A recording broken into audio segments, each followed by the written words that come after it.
Olá. Bom dia, amigos.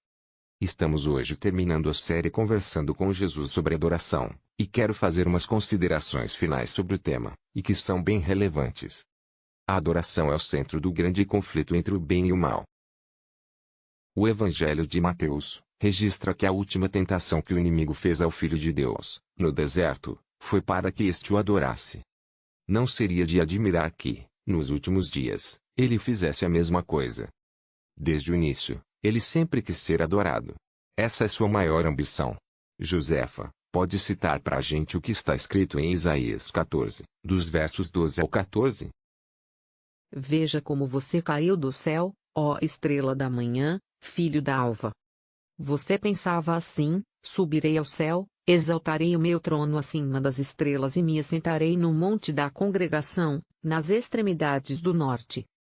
Subirei acima das mais altas nuvens e serei semelhante ao Altíssimo. Como vimos no texto, o inimigo sempre quis ser igual a Deus, para ser adorado como ele é. E se ele tentou o Filho de Deus a adorá-lo, é claro que tentará a humanidade a fazê-lo. Mas ele não se apresentará como inimigo, pedindo para ser adorado. Ele se disfarçará com um manto religioso, a fim de enganar as pessoas. Na segunda epístola aos Coríntios, capítulo 11, nos versos 14 e 15, nós lemos sobre a astúcia do inimigo, para ser adorado como Deus. O texto diz assim: E não é de admirar, porque o próprio Satanás se disfarça de anjo de luz. Portanto, não deveríamos nos surpreender que os seus ministros se disfarcem em ministros de justiça. Como vimos, Satanás demanda adoração, através de enganos sutis. Ele enganou os anjos no céu, e não poupará esforços para fazer o mesmo com o ser humano. Portanto, não se admire de eu dizer que existem pessoas adorando a Satanás, acreditando que estão adorando a Deus. Vamos ver o que Jesus tem a nos dizer sobre esses enganos.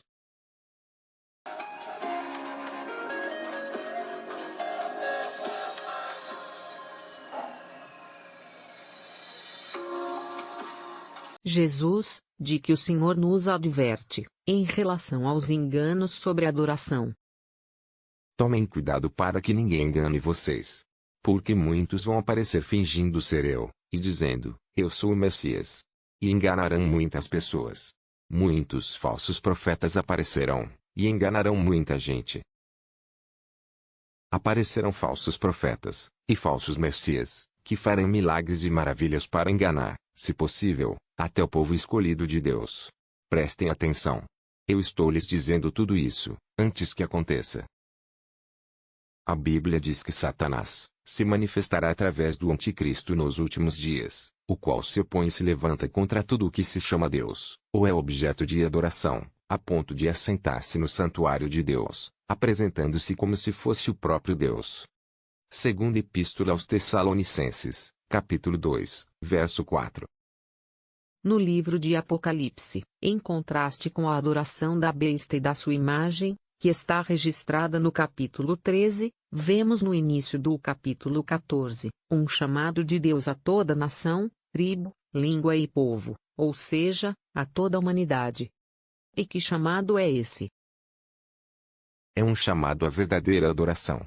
Diz assim: Vi outro anjo voando pelo meio do céu, tendo um evangelho eterno para proclamar aos habitantes da terra, a cada nação, tribo, língua e povo, dizendo: Temam a Deus, e lhe deem glória, pois é chegada a hora do seu juízo. E adorai aquele que fez o céu, a terra, o mar, e as fontes das águas. Apocalipse 14, versos 6 e 7. Prosseguindo neste mesmo capítulo, há uma advertência contra aqueles que adoram a besta e receberam a marca do seu nome. É interessante notar que, após mencionar os adoradores da besta e que receberam sua marca, no verso 12 são mencionados aqueles que não a adoraram e nem receberam a marca. E sabe por que o povo mencionado no verso 12 não adorou a besta e nem recebeu a sua marca? Porque eles perseveraram em guardar os mandamentos de Deus. O texto diz assim: os santos perseveraram nisso, em guardar os mandamentos de Deus, e permaneceram fiéis a Jesus. Apocalipse 14 e 12. Fica claro que a marca da besta não é algo físico que as pessoas possam ver ou identificar, mas sim, algo sutil, que tem a ver com a adoração e é contra a lei de Deus. Pois como acabamos de ler, as pessoas que não receberam a marca da besta, foi porque perseveraram em guardar os mandamentos de Deus, e foram fiéis a Jesus. Mais uma vez, ficou evidente que a adoração que faz, e fará toda a diferença, é aquela que não ignora os mandamentos de Deus, mas os observa, e assim ensina as pessoas. Ore conosco, Josefa. Querido Deus, nós te agradecemos pelo privilégio de poder te adorar. E ao obedecermos aos teus mandamentos, já estamos te adorando sem nem sequer percebermos. Guardar a tua lei é reconhecer a tua soberania sobre nossas vidas. Em nome de Jesus, amém.